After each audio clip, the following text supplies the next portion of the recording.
Bud, who seems to be retired, sure has Boots on his mind, right? Yeah, I know Bud keeps saying he's retired, but also what Bud is not saying, right? He keeps talking about the fight, and that's for a reason. Bud's one of the most competitive people I've ever met, if not the most. Yep. 100%. A+ versus A. That's A+ versus A. I like that. Terrence just a little too much and will catch him. Yeah. And Buzz Boots. And yeah. I think that'll. I think Terrence stops him. It's such a special fight because you got two alpha males in the ring. Boxing insiders are now urging Terence Crawford to reverse his retirement decision and face Jaron "Boots" Ennis, with the pressure intensifying following Boots' most recent victory. They argue that if Crawford genuinely believes he operates 10 steps ahead of Ennis, he should return to the ring and demonstrate that superiority. That is precisely what makes this debate so heated. Crawford represents the legendary figure with an impeccable résumé, while Boots embodies the younger contender armed with size, speed, power, and unrelenting ambition. Terence Bud Crawford makes it official, rejects the notion that he could come out of retirement to face Jaron "Boots" Ennis, stating he really has nothing to prove, wishes Boots Ennis well on his journey, but he ain't coming out of retirement for no dang Jaron Ennis. Even though Crawford continues to insist he will not compete again, the boxing public desperately wants to see him back inside the ropes. Sean Porter offered high praise for Terence Crawford, and his endorsement carries significant weight because he actually shared the ring with him. Sean understands that Crawford's greatness extends beyond his record or championship belts. He knows how Bud thinks during a fight. Crawford exhibits patience, sharpness, ruthlessness, and a constant ability to decipher what his opponent is attempting to do. He can begin slowly, gather intelligence, and then systematically dismantle your best weapons until the bout becomes his domain. That is why Porter's perspective matters in the Boots debate. He has experienced Crawford's timing, adjustments, and pressure firsthand. So when people suggest Boots should lure Bud out of retirement, Sean comprehends exactly why Crawford remains such a formidable name. Boots may possess youth, size, and knockout power, but Crawford wields the kind of ring intelligence that can transform every minor error into a major problem. That are true alpha males, you know what I mean? I was an alpha male until I got in the ring with that dude. It just, that dude, like, it was like, the more he wasn't allowing me to do what he wasn't, and it was like, damn, okay, well then, you know? You had one of them in 8s and the other in sparring? I don't know, because that dude hit me with a right hand in the sparring, and I was like, I was like, yo, that was real. Think it's one of those things where Boots is good, but once you run in there with that, you're like, damn, I thought I was good. Aid Oladipo suggested that Boots might be the one opponent capable of tempting Crawford back into action. That reaction captures precisely why this matchup is generating so much buzz. Aid is not implying Boots has no chance. He is saying Boots brings a style that could make the fight compelling because Ennis is willing to stand his ground, exchange blows, and get rough when necessary. Let's talk about Boots versus Crawford. And look, do I think Boots versus Crawford could happen? Yeah. Do I think it will happen? I guess that's down to Terence Crawford. We know Boots wants it. Eddie will take it straight away. Will Terence Crawford bite back? I think so far, he's put out a tweet. He's been quite complimentary. I saw a video he did with All the Smoke, quite complimentary of Boots' win. I almost want to see that nastiness in him come out. And it's there, trust me. I've been around Crawford quite a lot in the last few years. If someone pokes the bear, 9 times out of 10, Crawford will poke back. Could this be the 1 time out of 10 where he doesn't? I don't know. I don't want it to be. I've always felt that when Terence Crawford says, I'm not fighting again, obviously, look, he's been doing it for 30 years. Terence Crawford's, 38?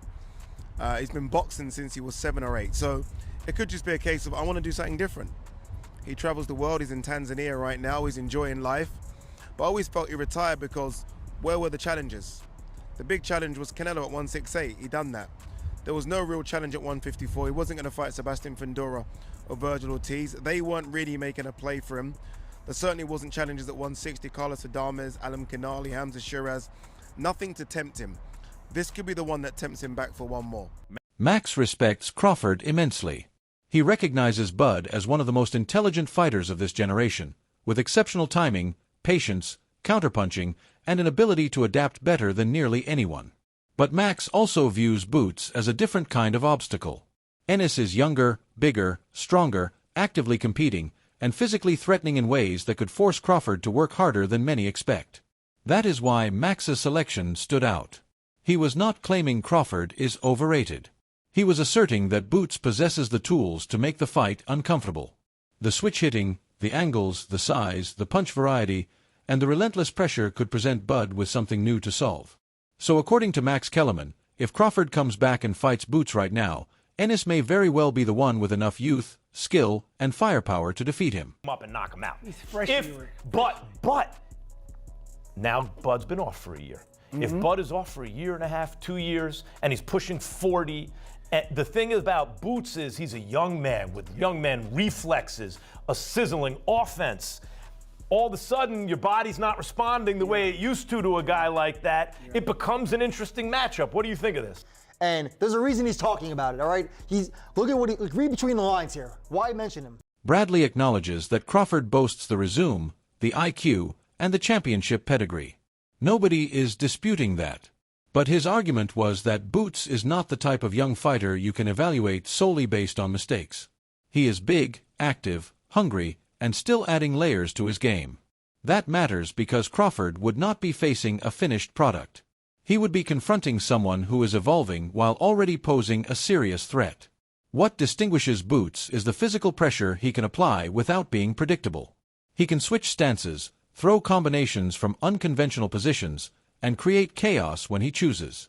Bradley sees that as a legitimate problem for an older fighter coming off retirement discussions. Because Boots said that in the interview that he will knock out Bud Crawford. He said easy work. And he also said, said that this ain't Xander Zayas, brother. But he's also said that that Bud ducked him. Right, but I'm saying Bud wouldn't even respond to him if he wasn't at least thinking about it a little bit, right? But Bud, he's freshly retired. Right. You're talking about a competitive dog. And we got this guy over here talking crazy, saying that I'm easy work. Yeah. Exactly. I'm going to sit here and watch it, and I'm going to pick it apart myself. According to Showbiz the Adult, Terence Crawford watched Boots Ennis's victory and did not perceive the same superstar statement everyone else was celebrating. His point was that Bud essentially dismissed the reaction as overhyped without saying much directly. Boots secured the win, stopped Xander Zayas, and people immediately started placing him in the Crawford conversation. What are your thoughts on what Terence Bud Crawford said here? What do you think about what Terence Bud Crawford said here? I think we overhyping this victory, you know, in a sense where nobody picked Xander to win. Everybody was kind of like, okay, he's in over his head and it's a matter of time before Boots catch him and end the fight. Again, noodles, no packet. I don't give a damn. No bullshit. But from Crawford's perspective, the performance also revealed flaws. Boots was exciting, but he was not flawless. He got hit. He lingered in range at times, and he gave Xander moments that an elite fighter would certainly notice. Me is all of you booty buddies out there talking about, hey, Terence Crawford will whoop Boots. Boots ain't ready for Terence Crawford. Shut your ass up. Shut your ass up. Shut your ass up. Because we were saying this a while back, a year ago, even more than that. Crawford was not saying Boots cannot fight. He was suggesting that people may be rushing the hype too quickly. A knockout victory can make fans overlook the mistakes, but fighters like Bud do not miss those details. My breakdown with Boots and Xander is, you know, I felt like Xander the wrong fight, you know, but, you know, a lot of people knew Xander was green and he was taking a fight too soon, but at the same time, you can't exchange with somebody that's faster than you and more athletic than you. So I thought that was the wrong game plan in his own right. You know, Boots is more faster, sharper, especially in the exchanges. And I think that's what led Xander to get hurt the times that he did get hurt, because he got caught with a shot that he didn't see. From Crawford's viewpoint, Xander is talented, young, and has a promising future. But stepping into the ring with Boots at that stage was an enormous risk. Boots was bigger, stronger, more experienced at that level, and far too dangerous for a developing young fighter. So when people praised Xander for daring to be great, Crawford saw it differently. He observed a fighter who may have jumped too soon. That is what made his take so interesting. Crawford was not saying Xander lacks skill. He was saying timing is everything in boxing. You can have talent, confidence, and heart, but if you take the wrong fight before you are fully prepared, one night can alter the entire trajectory of your career. Well, you know, I just look at him as inexperienced. Like, he really just gave his corner the opportunity to do whatever they wanted. That's how I see it. Okay. Meaning when he looked over to them? Right. Okay. But that's what you taught. You know, you taught when you get a knockdown or if you get hurt, look at your corner. So I wouldn't say that he quit because he took the big step in getting in there when he didn't have to. How did you think Boots looked? Boots looked like himself. He was sharp, he was explosive, and, you know, the experience that he carried in the ring allowed him to be victorious that night, and his skills and talent. Did you think he would look like that, or did you think he would look better, worse? What were you expecting going in?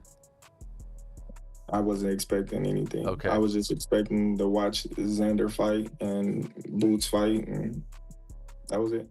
Jaron Ennis is now calling Terence Crawford and Devin Haney easy work, and that level of confidence is exactly why this conversation continues to grow louder. Boots is not talking like a fighter willing to wait his turn. He speaks like someone who genuinely believes he is already superior to the names people keep placing above him.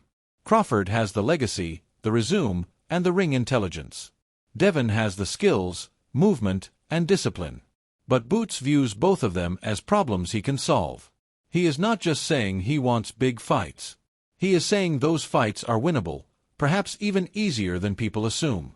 And after stopping Xander Zayas, Boots feels his power, size, speed, and confidence are all peaking at the right moment. However, calling Crawford and Devin easy work also brings pressure because once you make that claim, fans expect you to back it up. Now, every move Boots makes will be measured against those names. Boots, I'm gonna ask you some names. I need to know, does easy work pop in your mind or a challenging fight? Xander.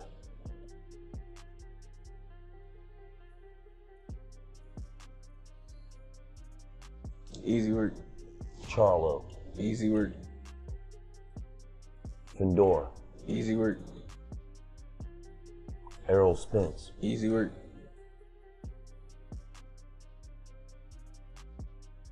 Devin Haney. Easy work. Terence Bud Crawford. Easy work. Then Jaron Ennis made it clear that he is not worried about Terence Crawford. Boots said he does not care about Crawford, and that remark underscores just how confident he is right now. From his standpoint, Bud can react online, fans can debate the matchup, and people can keep bringing Crawford's name into every Boots conversation, but Ennis is not acting like he needs Bud to validate him. That is what makes this response significant. Boots is carrying himself like a fighter focused on his own trajectory. He wants belts, big names, and undisputed status. If Crawford comes back, Boots believes he can beat him. But if Bud remains retired, Boots is not going to sit around waiting. So his message is straightforward. Crawford can talk, fans can compare, but Boots is locked in on whoever is actually standing across from him. We ain't worried about retired. You know, we focus on task game. Taking over this division. We ain't worried about no retired fighters. Yeah, y'all keep on throwing Terence up. Terence, he's retired. Leave Terence alone. Let him do what he's supposed to do. Y'all may have fun and enjoy his family. Boot. Who that? All of them. I don't care who makes the statement. You know what I mean? Greg's point was that Boots cannot construct his entire career around waiting for Crawford. Bud possesses the legacy, the respect, and the résumé. But if he is retired or uninterested, then Boots has to keep advancing. From that perspective, saying he does not care about Crawford is not disrespectful. It is Boots acknowledging that his path does not halt because one legend will not fight him. That is why Greg understood the message. Boots wants belts, big names, and undisputed glory. If Crawford returns, he believes he can beat him. But if Bud stays on the sidelines, then Boots has other opponents to pursue and other statements to make. So according to Greg Hackett, Boots is moving like a fighter who knows he cannot allow Crawford's name to control his career. Yeah. And we fighters. Listen, we fighters. We not rappers. Like, you know what I'm saying? Rappers gotta talk. Fighters gotta fight. Let's fight. Why do I gotta call you? You want this man to wake up in the morning and be like, Bud, like, come on, bro. What the f is that? You know what I mean? And listen, anybody will tell you, I f with Bud Crawford. I f with Bud. I think he one of the baddest motherfuckers to ever do it. I think Boots, one of the baddest motherfuckers to ever do it. Let's just get to it. You know what I'm saying? Let's just get to it. No need for footing. And then Coach Breadman examined Boots Ennis, saying he does not care about Crawford and made a sharper point about levels. According to Breadman, Xander Zayas was easy work for Boots because Ennis held too many advantages in that fight. He was stronger, more experienced, more creative, and once he found his rhythm, Xander could not halt the momentum. But Crawford would not be that kind of fight. That is the distinction Breadman was highlighting. Crawford is not a young fighter still learning at the highest level. He is a proven veteran who can diagnose, set traps, adjust, and punish mistakes that other fighters cannot even perceive. So even if Boots looked dominant against Xander, that does not mean the same outcome would occur with Bud. Breadman's message is simple. Boots is talented, but Crawford represents a completely different test. Xander may have been easy work, but Crawford would not be easy at all.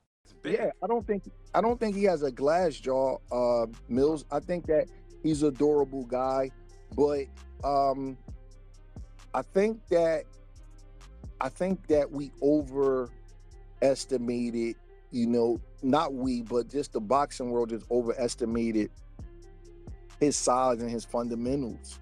I do. I think, and Boots' supposed lack of defense. Xander is the one with the leaky defense. He could not miss him. But Xander was never criticized for his defense. You know what I'm saying, bro? He never gets criticized for it. Have you been seeing a lot of people saying that why did he fight this type of fight? Yes. You've seen him fight, Brett. Yes, and I thought he would box more, but you got to remember in the first round, Boots was killing him with the jab. Facts. And he dropped him. So Xander probably said, if I stay on the end of this, he gonna pick me apart all night because he's just too fast and too sharp. Mm-hmm. So he probably said, let me just be bigger and stronger and go to work and try to do what Karen did in the second fight and see if that works, because he was on the end of that hot shit early, and Boots is so much quicker than he is. He probably said, man, I can't stay out here all night. See, we was talking about the size and the reach and all that kind of stuff. Bro. Meanwhile, AOE dropped his own truth bomb on Terence Crawford, declaring that he is 10 steps ahead of Jaron Boots Ennis. AOE viewed that comment as classic Crawford confidence, but it is not merely about being physically superior. He is saying he thinks faster, reads faster, and envisions the fight before Boots can even settle into his rhythm. That is why the 10 steps ahead line resonates so powerfully. Crawford is essentially telling Boots that talent, size, and power are insufficient when you're dealing with someone who has already mastered the mental dimension of boxing. I thought he would beat Zayas too, but when you look at Crawford's career, until the end of his career, Crawford hadn't fought anybody that people thought that had a chance against him. You know what I'm saying? That was his biggest criticism, was his strength of opposition. So for him to use that same criticism on an up-and-coming Boots not at the tail end of his career, he's ascending, and he's fighting guys like that, right? So I think that that's the only knock I had, was to try to knock the opponent was my issue. But him going back and forth and saying what he think he can do against the Boots, I get that. You're a fighter. Fighters think like that. I don't think Boots said the same easy work, you know what I mean? Which, that's just the way fighters are, because they look at it like, at the end of the day, I think I got a good chance against anybody. Otherwise, you don't put the gloves on. Bernie the boxer analyzed the matchup as a genuine test of levels. Boots has the youth, size, speed, and confidence, particularly now that he feels stronger at the new weight. But Crawford is the type of fighter who does not rely solely on power. He studies, adapts, sets traps, and makes opponents pay for every misstep. I just want to ask you that question first. I want to ask you that question first. Can you answer that for me, Boots? If you see this interview and everybody's talking, or Boots fans or whoever it is, and everybody getting mad at me, I'm just asking you, if you're the #1 contender for Errol Spence, why would you let Bud Crawford take your spot? Okay. Now, okay. Fine. I commend you on that, you know, because let's just say you wanted those guys to fight for that way you can be undisputed. Okay, I'm going to let those guys fight because, you know, I want to be undisputed. Okay. So we let you slide on that one. Okay. Now, when this fight is made, just like most big fights, there's usually a rematch clause. Okay. So with these type of superstar fighters, we know they fight, you know, infrequently. They fight less. You know, it's not gonna be immediate. It's not gonna be. So let's say they fight. How much do you think the time would be for the rematch to happen? Because, like I said, it was a huge fight, right? If Boots truly wants to be compared to Bud, then he must prove that his pressure, strength, and confidence can work against a fighter who has already solved elite opponents for years. It's not going right in there to fight Crawford again. Actually, they're going to be trying to get rid of Crawford after that. Like, we didn't want you anyway. And then Shannon Sharp, Chad Johnson, and Joe Johnson reacted to Boots Ennis's dominant victory over Xander Zayas, and they all viewed it as a clear boxing clinic from the opening bell. Hey, Unc, he taking a lot of punishment in there, man. He taking a lot of punishment in there. Well, let me know when to go, Unc. Go ahead. All I'm gonna say is this: when he came, when he switched, he started on the orthodox because he's an orthodox fighter. Yes. He went to southpaw. Ocho, every lead left he threw, he landed it. He was like, damn, 100%. I'm talking about flush. I'm like, damn, Xander, he doing all this, his head still. It's like, you know how they move that ball and they be punching that ball and they be going back and forth? Yeah. That's Xander's head. Shoulders moving, head right there. Ping, right there. Hey. But Boots took a little beating too now. Hey, Joe, that third round. Come on. That third round, I mean, Boots said it. Boots said it, you know, when he talked to the commentator after the fight in that third round, I got a little bit lazy with my defense. Now, he took some shots, Unc and Joe, but most of the time he rolled with him.